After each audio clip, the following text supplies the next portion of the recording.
আসসালামু আলাইকুম। আন্তর্জাতিক সংবাদে আপনাকে স্বাগতম। শুরুতেই জানিয়ে দিচ্ছি সংবাদ শিরোনাম, তবে অনুরোধ থাকবে ভিডিওতে একটি লাইক করুন এবং কমেন্ট করে জানিয়ে দিন আপনার মূল্যবান মতামত।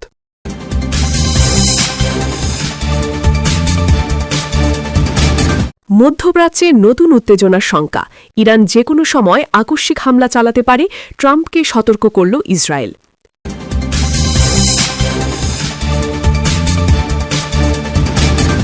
এরপর জানিয়ে দেব, সীমান্তে পরিস্থিতি নিয়ে সর্বোচ্চ সতর্ক ইরান, সেনাপ্রধানের সম্ভাব্য সংঘাতের প্রেক্ষিতে শক্ত হুঁশিয়ারি।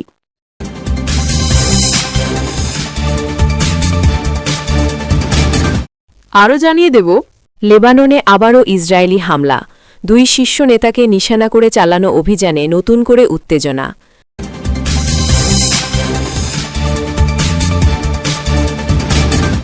এরপর জানিয়ে দেব, পাকিস্তানের ভারতীয় মদতপুষ্ট গোষ্ঠীর বিরুদ্ধে নিরাপত্তা বাহিনীর ব্যাপক অভিযানে ৯ জন নিহত।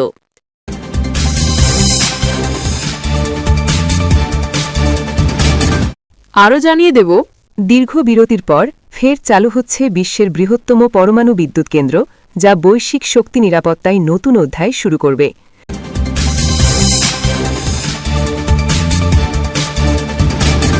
সৌদির হুমকিকে বৃদ্ধাঙ্গুলি দেখাচ্ছে ইয়েমেনের বিচ্ছিন্নতাবাদীরা, দেশটিতে তাদের অবস্থান আরও শক্তিশালী হচ্ছে।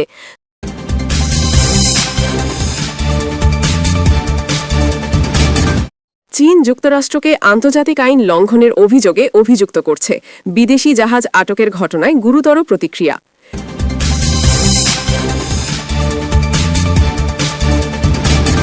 সর্বশেষ জানিয়ে দেব, রাশিয়ার মস্কোতে গাড়ি বোমা হামলায় রুশ শীর্ষ জেনারেল নিহত।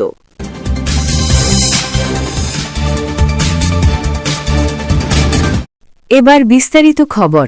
মধ্যপ্রাচ্যে নতুন উত্তেজনার শঙ্কা, ইরান যে কোনো সময় আকস্মিক হামলা চালাতে পারে, ট্রাম্পকে সতর্ক করল ইসরায়েল। ইরানের সাম্প্রতিক ক্ষেপণাস্ত্র মহড়া হঠাৎ হামলার কারণ হতে পারে, এমন আশঙ্কার কথা যুক্তরাষ্ট্রের প্রেসিডেন্ট ডোনাল্ড ট্রাম্পকে জানিয়েছে ইসরায়েল।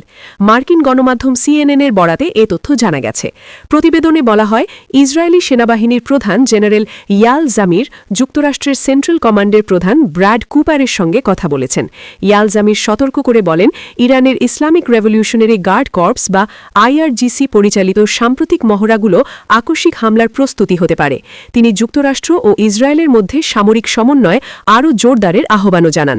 এদিকে ইসরায়েল নতুন করে ইরানের বিরুদ্ধে হামলার সম্ভাব্য বিকল্প পরিকল্পনা ট্রাম্পের কাছে তুলে ধরতে পারে বলে ইঙ্গিত মিলছে। উল্লেখ্য, গত ১৩ জুন ইসরায়েল রাইজিং লায়ন অভিযানে ইরানের সামরিক ও পারমাণবিক স্থাপনায় হামলা চালায়। এতে ইরানের শীর্ষ সামরিক কমান্ডার ও বিজ্ঞানীরা নিহত হন। জবাবে ইরান ট্রু প্রমিস 3 অভিযানে ইসরায়েলের বিভিন্ন সামরিক ঘাঁটিতে ব্যালিস্টিক ক্ষেপণাস্ত্র হামলা চালায়। পরিস্থিতি আরও ঘোলাটে হলে ২২ জুন যুক্তরাষ্ট্র ইরানের ফোর্দো পারমাণবিক স্থাপনায় বিমান হামলা চালায়। এরপর ইরান কাতারের আল উদেইদে অবস্থিত মার্কিন ঘাঁটিতে হামলা করে। টানা ১২ দিনের উত্তেজনার পর ২৪ জুন যুদ্ধবিরতির ঘোষণা দেন প্রেসিডেন্ট ট্রাম্প।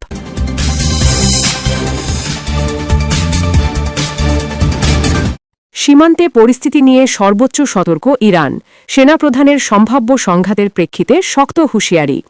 ইরানের সামরিক বাহিনী যে কোনো শত্রুতামূলক তৎপরতার বিরুদ্ধে দৃঢ় ও সিদ্ধান্তমূলক জবাব দিতে সম্পূর্ণ প্রস্তুত আছে বলে মন্তব্য করেছেন দেশটির সেনাপ্রধান মেজর জেনারেল আমির হাতামি। পশ্চিম ইরানের সীমান্তবর্তী এলাকায় সেনা ইউনিট পরিদর্শনকালে তিনি একথা বলেন। পরিদর্শনের সময় হাতামি সেনাদের প্রস্তুতি, অপারেশনাল সক্ষমতা ও যুদ্ধসজ্জা পর্যালোচনা করেন। মেজর জেনারেল আমির জানান, সীমান্তে মোতায়েন করা বাহিনীর মনোবল খুবই উচ্চ। ইসরায়েলি শাসনের চাপিয়ে দেওয়া ১২ দিনের যুদ্ধের অভিজ্ঞতার আলোকে অস্ত্র, সরঞ্জাম ও লজিস্টিক সক্ষমতা উল্লেখযোগ্যভাবে উন্নত করা হয়েছে। সেনাপ্রধান বলেন, ইরানের সশস্ত্র বাহিনী সমমুখী ও অসমমুখী উভয় ধরনের যুদ্ধের জন্য প্রস্তুতি জোরদার করছে। শত্রুপক্ষের প্রতিটি নড়াচড়া নিবিড়ভাবে পর্যবেক্ষণ করা হচ্ছে। কোনো ধরনের অপচেষ্টার জবাব কঠোরভাবে দেব।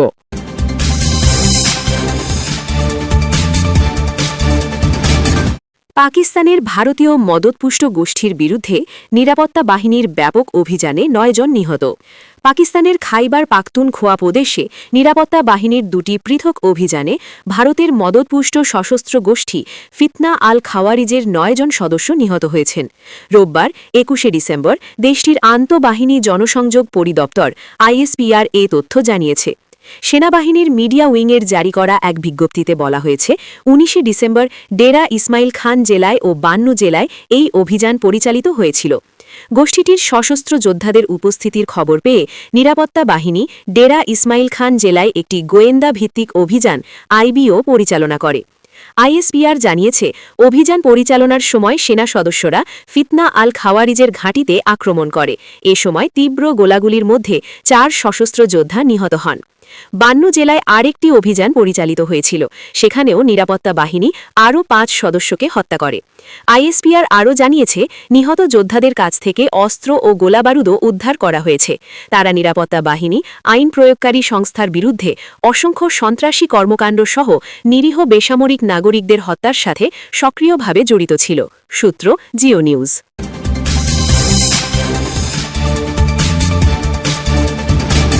লেবাননে আবারও ইসরায়েলি হামলা, 2 শীর্ষ নেতাকে নিশানা করে চালানো অভিযানে নতুন করে উত্তেজনা। লেবাননে আবারও হামলা চালিয়েছে ইসরায়েল। দেশটি এ হামলায় প্রতিরোধ যোদ্ধা হিজবুল্লার 2 নেতাকে নিশানা করেছে। সোমবার 22 ডিসেম্বর টাইমস অফ ইসরায়েলের এক প্রতিবেদনে এ তথ্য জানানো হয়েছে। ইসরায়েলি সামরিক বাহিনী জানিয়েছে রোববার দক্ষিণ লেবাননে চালানো বিমান হামলায় হিজবুল্লার 2 সদস্যকে লক্ষ্যবস্তু করা হয়, তবে অভিযানে একজন নিহত হয়েছে। লেবাননের স্বাস্থ্য মন্ত্রণালয়ও জানিয়েছে দক্ষিণ লেবাননের ইয়াতের শহরে ইসরায়েলি হামলায় একজন নিহত এবং আরেকজন আহত হয়েছে। ইসরায়েলি প্রতিরক্ষা বাহিনী আইডিএফ সোমবার জানায় নিহত ব্যক্তি ওই এলাকায় হিজবুল্লার অবকাঠামো পুনর্গঠনের কাজে জড়িত ছিলেন। আইডিএফের দাবি তার কর্মকাণ্ড ইসরায়েল ও লেবাননের মধ্যে হওয়া সমঝোতার লঙ্ঘন। হামলার ভিডিও ফুটেজও প্রকাশ করেছে ইসরায়েলি বাহিনী।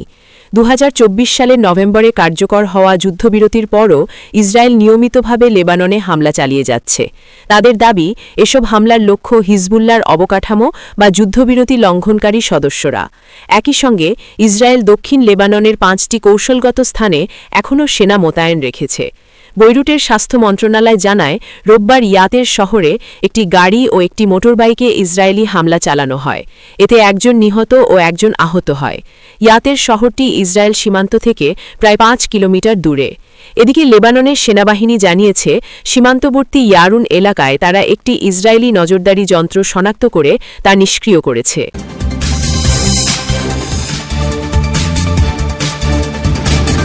দীর্ঘ বিরতির পর ফের চালু হচ্ছে বিশ্বের বৃহত্তম পরমাণু বিদ্যুৎ কেন্দ্র, যা বৈশ্বিক শক্তি নিরাপত্তায় নতুন অধ্যায় শুরু করবে। ফুকুশিমা বিপর্যয়ের পর 15 বছর বন্ধ থাকার পর বিশ্বের বৃহত্তম পরমাণু বিদ্যুৎ কেন্দ্র কাশিওয়াজাকি কারিবা আবার চালুর প্রস্তুতি নিচ্ছে জাপান। রয়টার্সের বরাতে জানা গেছে কেন্দ্রটি পরিচালনাকারী Tokyo electric power company TEPCO এ উদ্যোগ নিয়েছে। নিগাতা প্রদেশে অবস্থিত এই বিদ্যুৎ কেন্দ্রে 7টি চুল্লি রয়েছে। এর সম্মিলিত উৎপাদন ক্ষমতা 8.2 গিগাওয়াট। 2011 সালের ভূমিকম্প ও সুনামির পর ফুকুশিমা ট্র্যাজেডির কারণে জাপানের বেশিরভাগ পরমাণু চুল্লি বন্ধ করে দেওয়া হয়। টেপকো জানিয়েছে ক্ষতিগ্রস্ত 54টি চুল্লির মধ্যে 33টি পুনরায় চালুর উপযোগী হিসাবে চিহ্নিত হয়েছে। এর মধ্যে 14টিতে ইতোমধ্যে উৎপাদন শুরু হয়েছে। কাশিওয়াজাকি কারিবা চালু হলে সচল চুল্লির সংখ্যা বাড়বে, তবে স্থানীয়দের মধ্যে এখনও উদ্বেগ রয়েছে। সাম্প্রতিক এক জরিপে নিগাতার 60% মানুষ এখনই কেন্দ্রটি চালুর বিপক্ষে মত দিয়েছেন। টেপকো কর্তৃপক্ষ বলছে নিরাপত্তা নিশ্চিত করেই কেন্দ্রটি চালু করা হবে এবং ফুকুশিমার মতো দুর্ঘটনা আর ঘটবে না।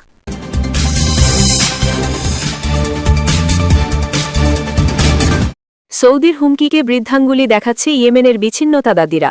দেশটিতে তাদের অবস্থান আরও শক্তিশালী হচ্ছে। সৌদির হুমকিকে বৃদ্ধাঙ্গুলি দেখিয়ে ইয়েমেনের সবচেয়ে বড় প্রদেশ হাদ্রামাউতে নিজেদের অবস্থান শক্তিশালী করছে বিচ্ছিন্নতাবাদী গোষ্ঠী সাউদার্ন ট্রানজিশনাল কাউন্সিল এসটিসি। সোমবার 22 ডিসেম্বর এক প্রতিবেদনে এ তথ্য জানিয়েছে সংবাদ মাধ্যম ইয়েনি শাফাক। 3 সপ্তাহ আগে আকস্মিকভাবে সৌদির সীমান্তবর্তী হাদ্রামাউতের নিয়ন্ত্রণ নেয় সশস্ত্র বিচ্ছিন্নতাবাদী এসটিসি। তারা ইয়েমেনকে 2 ভাগে বিভক্ত করে আলাদা দেশ করতে চায়। 1990 সালের আগে ইয়েমেন উত্তর ও দক্ষিণ নামে আলাদা 2টি দেশ ছিল। এসটিসির নেতা দাবি করেছেন তারা ওই অঞ্চলে স্থিতিশীলতা এনেছেন। তবে মানবাধিকার সংস্থাগুলো বলেছে এসটিসির যোদ্ধারা অনেক মানুষকে নির্বিচারে আটক করা হয়েছে। ইয়েমেনের একটি অংশ এমনিতেই হুথি বিদ্রোহীদের নিয়ন্ত্রণে আছে। যে অংশটিতে আন্তর্জাতিকভাবে স্বীকৃত সরকার ছিল সেখানে নিয়ন্ত্রণ এখন নিয়েছে বিচ্ছিন্নতাবাদীরা। এতে করে আন্তর্জাতিক স্বীকৃত সরকারের অবস্থা বেশ নাজুক হয়ে পড়েছে। এক ভিডিও বার্তায় এসটিসির জাতীয় পরিষদের প্রধান আলী আল খাতিরি হারদামাউতে তারা গত 3 ডিসেম্বর থেকে স্থিতিশীলতা ফিরিয়ে এনেছেন। তিনি দাবি করেছেন অস্ত্রের উপর নিষেধাজ্ঞা দেওয়ার কারণে সেখানকার মানুষের মধ্যে স্বস্তি ফিরে এসেছে এবং ব্যবসা বাণিজ্য বেড়েছে। এছাড়া কাউকে হেনস্থা করা হচ্ছে না বলেও দাবি করেছেন তিনি। কিন্তু মানবাধিকার সংস্থার Yemeni network for rights and freedom জানিয়েছে অন্তত 312 জনকে কোনো কারণ ছাড়া আটক করা হয়েছে এবং অনেককে গুম করেছে আরটিসির যোদ্ধারা।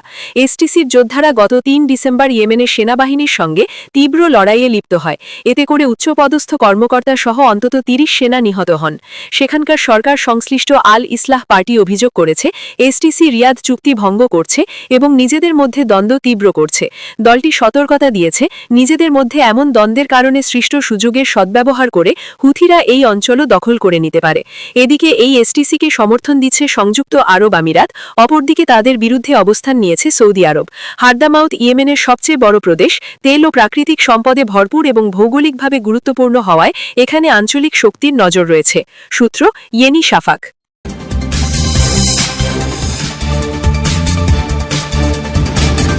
চীন যুক্তরাষ্ট্রকে আন্তর্জাতিক আইন লঙ্ঘনের অভিযোগে অভিযুক্ত করছে। বিদেশি জাহাজ আটকের ঘটনায় গুরুতর প্রতিক্রিয়া। চীনের পররাষ্ট্র মন্ত্রণালয় সোমবার বলেছে যুক্তরাষ্ট্রের দ্বারা অন্য দেশের জাহাজ আটকানো আন্তর্জাতিক আইনের গুরুতর লঙ্ঘন। ভেনেজুয়েলার উপকূলের কাছে চীনগামী একটি তেলবাহী জাহাজ যুক্তরাষ্ট্র আটক করার পর এ মন্তব্য করে বেইজিং। দৈনিক সংবাদ সম্মেলনে চীনের পররাষ্ট্র মন্ত্রণালয়ের মুখপাত্র লিন জিয়ান বলেন, ভেনেজুয়েলার অন্যান্য দেশের সঙ্গে সম্পর্ক গড়ে তোলার অধিকার রয়েছে। তিনি আরও বলেন, চীন সব ধরনের একতরফা ও অবৈধ নিষেধাজ্ঞার বিরোধিতা করে। ভেনেজুয়েলার উপকূলের আন্তর্জাতিক জলসীমায় শনিবার যুক্তরাষ্ট্রের কোস্টগার্ড দ্বিতীয় একটি তেল ট্যাঙ্কার আটক করে। এর কয়েকদিন আগেই মার্কিন প্রেসিডেন্ট ডোনাল্ড ট্রাম্প ভেনেজুয়েলায় প্রবেশ ও ভেনেজুয়েলা থেকে বের হওয়ার সব নিষেধাজ্ঞাভুক্ত তেল ট্যাঙ্কারের উপর অবরোধ ঘোষণার কথা জানিয়েছিলেন। নথিপত্র অনুযায়ী সেঞ্চুরিজ নামের ট্যাঙ্কারটি ভেনেজুয়েলায় ক্র্যাগ নামে ভুয়া পরিচয়ে তেল বোঝাই করেছিল এবং এতে প্রায় 18 লাখ ব্যারেল ভেনেজুয়েলার মেরেই ক্রুড তেল ছিল, যা চীনের উদ্দেশ্যে পাঠানো হচ্ছিল। নথিতে বলা হয় এই অপরিশোধিত তেলটি কিনেছিল সাটাও তিজানা অয়েল ট্রেডিং, যা ভেনেজুয়েলার রাষ্ট্রীয় তেল কোম্পানি PDVAS এর মাধ্যমে চীনের স্বাধীন রিফাইনারিগুলোর কাছে তেল বিক্রয়ের সঙ্গে যুক্ত বহু মধ্যস্থতাকারীর একটি। হোয়াইট হাউসের এক মুখপাত্র বলেন, ভুয়া পতাকাবাহী ওই জাহাজটি নিষেধাজ্ঞাভুক্ত তেল বহন করছিল এবং এটি ভেনেজুয়েলার শ্যাডো ফ্লিটের অংশ। ভেনেজুয়েলার সরকার এই ট্যাঙ্কার আটককে আন্তর্জাতিক জলদস্যুতার গুরুতর ঘটনা বলে অভিহিত করেছে। চীন ভেনেজুয়েলার অপরিশোধিত তেলের সবচেয়ে বড় ক্রেতা। দেশটির মোট তেল আমদানির প্রায় 4% আসে ভেনেজুয়েলা থেকে।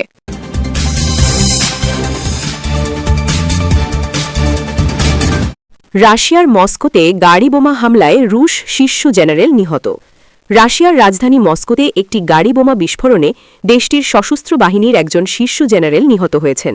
রুশ তদন্ত কমিটির বরাতে বিষয়টি নিশ্চিত করেছে বার্তা সংস্থা AFP।